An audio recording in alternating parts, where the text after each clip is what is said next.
La grande interview CNews et Europe 1 avec ce matin Nicolas Dupont-Aignan. Bonjour Nicolas Dupont-Aignan. Bonjour Romain Desarbres. Merci beaucoup d'être là, président de Debout la France et auteur du livre Où va le pognon aux éditions de l'Archipel. Les téléspectateurs de CNews peuvent voir la couverture de votre livre. On va balayer toute l'actualité évidemment. Déjà, ma première question, c'est est-ce que vous auriez censuré hier François Bayrou ? Oui, sans aucun doute, parce que je n'ai pas confiance. Alors, on peut censurer sur les actes, ça sera au mois de janvier, sur le budget. C'est la position du RN, ça. Mais la vraie question, pour moi aujourd'hui, c'est que je suis, surpris de la superficialité du débat public, alors que le pays est en train de foncer, comme le Titanic, droit dans l'iceberg. C'est-à-dire qu'on discute avec des négociations de marécage, entre François Bayrou et les socialistes. Des petits boutiquiers ? Comme des boutiquiers, comme l'orchestre du Titanic. Et le bateau France est en train de foncer vers l'iceberg, c'est-à-dire des sujets majeurs, la crise de la dette, on est au bord d'une faillite financière, la dénatalité, on a l'effondrement de la natalité en France, la crise du logement, on n'a jamais construit aussi peu de logements, les investissements industriels qui partent aux États-Unis et pas en Europe, les chiffres sont accablants. Bref, le pays part dans un mur et la classe politique, comme sur le Titanic, joue son petit orchestre et je t'échange un an de retraite et je te donne 2 milliards. Mais je l'avais écrit dans ce livre, on peut économiser 100 milliards. La question, c'est pas 3 milliards par site, 4 milliards, et d'ailleurs en plus on les dépense. Donc ce qui me scandalise et ce qui est évident aujourd'hui, c'est le décalage entre la superficialité de la classe politique et médiatique, il faut être honnête, et de l'autre côté, la gravité des enjeux. Et pour moi, il n'y a qu'une solution, c'est, connaissez l'histoire du Titanic, si le capitaine avait changé de cap suffisamment tôt, il évitait l'iceberg. Si on continue 2 ans dans ce marécage, Macron, Bayrou, les socialistes... Vous dites que la France coulera ? La France coulera, oui. Ça ne sera pas la retraite à 64 ans. Ça sera la retraite avec la moitié des pensions pas payées. Ça sera un chômage monstrueux, ça sera l'insécurité et l'immigration de masse. Donc, ce que je dis, c'est qu'il faut la censure, car il n'y a rien à attendre de ce gouvernement. Enfin, moi j'ai écouté François Bayrou, c'est pathétique. Il n'y a rien à attendre de ce gouvernement, il faut la censure le plus vite possible, et il faut une élection présidentielle anticipée avant l'été. Il faut un nouveau président, avec un cap pour le pays, avec une majorité cohérente. Et il n'y a que la pression populaire qui pourra l'exiger. Et quand je vois qu'il y a 6 Français sur 10 qui ont compris... Alors, un de nos derniers sondages, oui. Effectivement, CSA, pour CNews Europe 1, le JDD, donne 58% exactement de Français qui souhaitent la démission d'Emmanuel Macron en cas de censure du gouvernement Bayrou. Vous la souhaitez et vous la réclamez, la démission du président de la République. C'est l'esprit des institutions. J'entends souvent...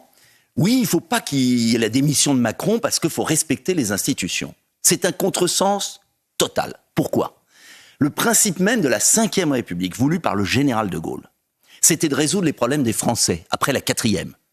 Là, on est revenu sous la 4e. La stabilité des institutions, mais avec le président protégé. Tout à fait, mais la stabilité, dans l'esprit du général de Gaulle, venait de la légitimité populaire, c'est-à-dire du vote. Quand le général de Gaulle a perdu un référendum, il est parti, parce qu'il a compris. Quand le général de Gaulle a écrit, relisez les livres avec Perfit, il dit quoi ? Il dit, s'il y a un jour censure, eh bien, le président doit partir. Il doit y avoir une nouvelle présidentielle. C'est aux Français de trancher. Et là, vous voyez, qu'est-ce qui est en train de se passer ? Le navire France fonce vers l'iceberg. Si on continue pendant 2 ans, il va couler. Donc moi je dis en tant que responsable politique, et Debout la France va lancer une pétition aujourd'hui, 10 millions de signatures pour une élection avant l'été. 10 millions de signatures pour que les Français se réveillent, car s'ils ne changent pas le capitaine du bateau, on ne changera pas de cap. On sera dans la magouille politicienne. C'est le retour de la 4e République. Donc oui, moi j'assume censure, élection avant l'été, un président qui a un cap clair. Et c'est aux Français de choisir leur destin. Qu'est-ce qu'ils veulent, les Français ? Est-ce qu'ils veulent continuer comme ça ? Comment Moi, vous faites... je crois qu'il y a un bon sens populaire. Nicolas Dupont-Aignan, invité de la grande interview CNews Europe 1, comment vous faites pour avoir une autre assemblée? Une assemblée avec une majorité, une assemblée qui ne sera plus divisée en 3/3. Parce que Vous pouvez changer de président, si l'assemblée n'a pas de majorité, ça ne changera rien. S'il y a une dynamique présidentielle, avec un président qui a un projet pour la France, oui. Après ce qu'on vient de vivre, je suis convaincu que les Français lui donneront une majorité cohérente et claire. Et voilà pourquoi, d'ailleurs, je suis totalement hostile à la proportionnelle, qui serait le clou sur le cercueil de la France. Car la proportionnelle, contrairement à ce qu'on dit, et j'ai vu que les Français étaient favorables... Le RN veut la proportionnelle avec une prime à celui qui est devant. La proportionnelle, c'est quoi? Donc pour avoir une majorité... Je vais vous dire ce que c'est que la proportionnelle.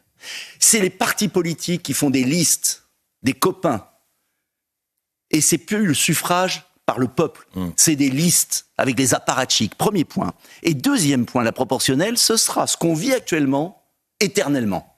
Là, c'est un accident de l'histoire parce que là, vous avez eu une alliance contre nature entre LFI et les macronistes et les républicains. Bon. Et les Français ont été piégés une fois. Ils sont tombés dans le panneau. Ils vont pas retomber deux fois. Ils ont compris. Et donc, moi, je suis convaincu que le peuple français a compris la gravité des enjeux, beaucoup plus que la classe politique. Je suis convaincu que les Français veulent un changement de cap parce qu'ils ont compris qu'on allait se payer l'iceberg. Et je suis convaincu qu'un président élu aura sa majorité parce qu'il faut régler les problèmes du pays. Et si on ne règle pas les problèmes du pays, on va finir dans le mur. Donc, il y a un moment... Qu'est-ce que je dois faire, moi? Continuer à brailler avec les petites histoires, là? Mais c'est tromper les Français. On a un devoir de vérité à l'égard des Français. Et voilà pourquoi Debout la France organisera dans chaque commune de France un comité local pour le départ de Macron, une élection présidentielle avant l'été, un nouveau président. S'il y a une pression populaire et que dans 2 mois, vous n'avez pas 6 Français sur 10, mais vous en avez 8 sur 10 qui demandent le départ de Macron, et le retour aux urnes, mais il sera obligé de partir. Comment est-ce que vous analysez l'impopularité d'Emmanuel Macron? Mais parce que les Français ont compris qu'il était responsable. Mais si vous avez une entreprise... Ils l'ont réélu en 2000... Ils l'ont réélu, mais ils ne lui ont pas donné une majorité. Et puis, il n'y avait pas la libre information en 2022. Il a été élu sur un concours de circonstances lié à la guerre en Ukraine. Et puis les Français ont découvert tout récemment qu'il avait quand même fait plus de 1000 milliards de dettes. Donc, vous savez, les Français ont compris. Et je crois que maintenant, le temps est de tourner la page le plus vite possible. C'est une question de salut public. Or, dans l'histoire de France, il y a des moments où l'histoire s'accélère. Et il faut l'accélérer. Mais c'est chaque Français qui doit faire pression. Et chaque Français aura le moyen de le faire.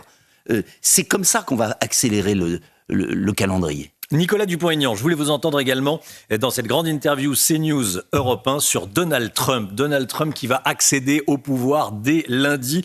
Il ne veut pas perdre de temps. 100 décrets seront signés dès lundi, quelques instants après son investiture. Déjà, qu'est-ce que vous inspire Donald Trump? Une admiration pour son courage. Ça ne veut pas dire que ça sera une partie de plaisir pour la France. C'est autre chose, ça. Oui. C'est autre chose. Bon.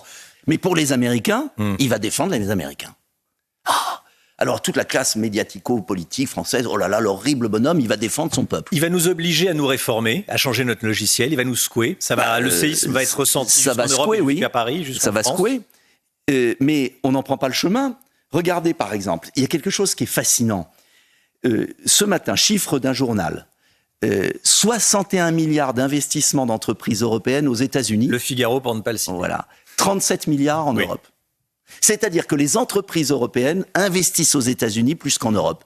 Et qu'est-ce qu'on fait en Europe? On continue des mesures de fausse écologie, où on interdit de louer des logements. 5 millions de logements vont être stérilisés avec le fameux diagnostic énergétique. On embête, pour pas employer un mot vulgaire, les automobilistes, qui pourront plus circuler.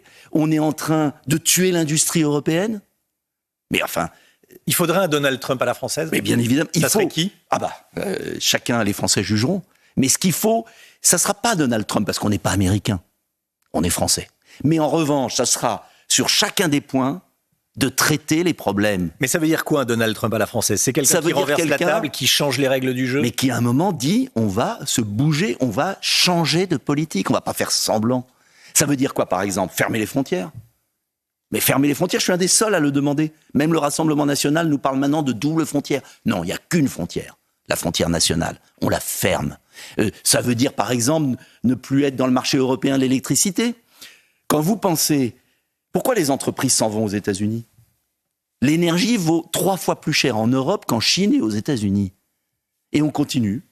Et on continue à mettre des éoliennes qui brassent du vent et qui coûtent une fortune. Mais c'est aberrant. Donc, il y a tellement de choses qu'on pourrait faire. On a tellement d'atouts en France. Pourquoi on ne le fait pas ? Parce que c'est dans la tête. La peur d'agir. Voilà pourquoi il faut balayer cette classe politique. Nicolas Dupont-Aignan, je voulais vous entendre également sur nos relations avec l'Algérie. Déjà, un 4e influenceur algérien a été interpellé en France après des propos violents et des menaces. Ça a été annoncé par Bruno Retailleau lui-même. Comment est-ce que vous jugez l'attitude de l'Algérie vis-à-vis de la France ? Eh bien, je juge, en fait, c'est la faute de la France. Je vais vous provoquer. C'est-à-dire que la France est tellement faible. La France se prend des baffes. Que le régime algérien. Et que le régime algérien est en train de donner des paires de baffes à la France. Et que la France dit merci. Donc, première décision à prendre immédiate, rupture des accords de 68. Mais je vous rappelle qu'il y a eu un vote à l'Assemblée en 2023. Moi, j'ai voté pour la rupture des accords de 68. On n'a pas été nombreux, à part le Rassemblement national et quelques républicains. Et je vois M. Attal qui maintenant nous dit qu'il faut rompre les accords de 68. Mais il s'y est opposé. Alors très bien, il change d'avis, très bien. Mais moi j'attends, qu'est-ce que va faire François Bayrou ?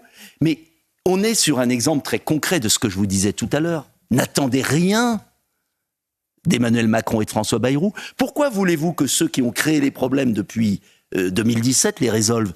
Est-ce qu'ils veulent rompre les accords de 68 ? Non.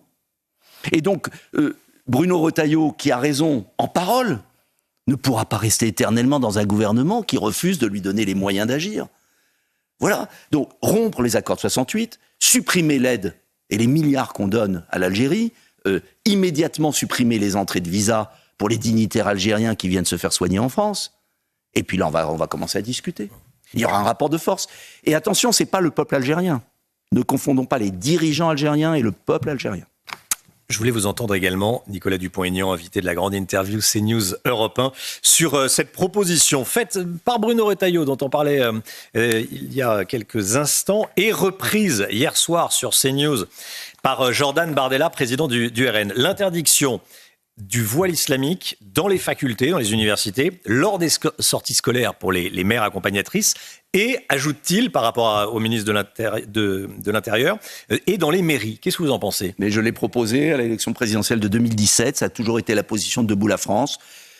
Pas d'interdiction dans la rue, parce qu'il faut le faire respecter et on n'y arrivera pas. En revanche, université... C'est parce qu'on n'y arrivera pas, ou c'est parce qu'il faut faire respecter la liberté religieuse ? Parce qu'il y a une liberté minimum, et qu'en plus, une loi, il faut qu'elle soit respectée. J'aimerais déjà qu'on fasse respecter l'interdiction du tchador dans la rue. Voilà, parce qu'en France, on est très doué pour des lois inappliquées. Donc, oui, bien évidemment, il faut l'interdire à l'université, aux sorties scolaires, dans les lieux, dans les mairies et dans les entreprises. Voilà. Le député Ensemble pour la République des Yvelines, Charles Rodwell, a lancé une bataille pour défendre les Français qui se sentent en insécurité culturelle, qui ressentent une insécurité culturelle, qui se sentent étrangers chez eux, en clair. Est-ce que c'est pas la mère des batailles ? Oui, mais c'est quand même fascinant de voir des gens qui ont signé tous les traités européens, qui ont ouvert les frontières, qui ont signé le pacte asile-immigration, qui n'ont jamais rien fait contre l'immigration, nous expliquer maintenant qu'on se sent en insécurité. Voilà, c'est fatigant, vous comprenez ? C'est qu'ils traitent les causes des problèmes. C'est pour ça que cette classe politique est finie. C'est qu'elle n'a pas traité les causes des problèmes et elle passe sa vie à se plaindre des effets de leur politique. Donc il est sympathique, mais qu'on ferme les frontières. Et qui va fermer les frontières ? Eh bien, il faut les fermer. À un moment donné, on ne doit pas rentrer en France comme dans un moulin. C'est simple. Et puis, j'avais proposé d'arrêter toute aide sociale pendant 5 ans à tout étranger. Eh bien, si on faisait ça déjà, et supprimer les 5 millions de fausses cartes vitales, et ne plus payer des retraites à l'étranger à des morts, croyez-moi, on irait mieux. On résoudrait une partie de la Il y a beaucoup de choses à faire. C'est pas vrai de dire qu'on ne peut pas résoudre les problèmes. On peut les résoudre. Simplement, il faut agir. Dernière question, le pass culture, Nicolas Dupont-Aignan. Le Puy du Fou est exclu du pass culture, alors que ce pass culture donne droit à des billets pour des concerts de la fête de l'humain. Ça participe de l'effacement de l'histoire française, et quel est votre point de vue ? Mais bien sûr, mais moi le pass culture, je supprime. On va faire beaucoup d'économies. Voilà. Parce qu'il y a quantité de choses à supprimer, parce que le pays est en faillite, et que nos taux d'intérêt sont très élevés, et que demain matin, on peut finir en faillite. Donc, il y a un moment, j'aimerais que les hommes politiques arrêtent d'acheter les Français. Parce que ce pass culture, c'était quoi ? Et que les Français arrêtent de se faire acheter. Et que les Français arrêtent de se faire acheter. Mais les Français, ils en peuvent plus de cette classe politique. Ils en peuvent plus de tout cela. Ils veulent quelqu'un qui reprenne en main le pays.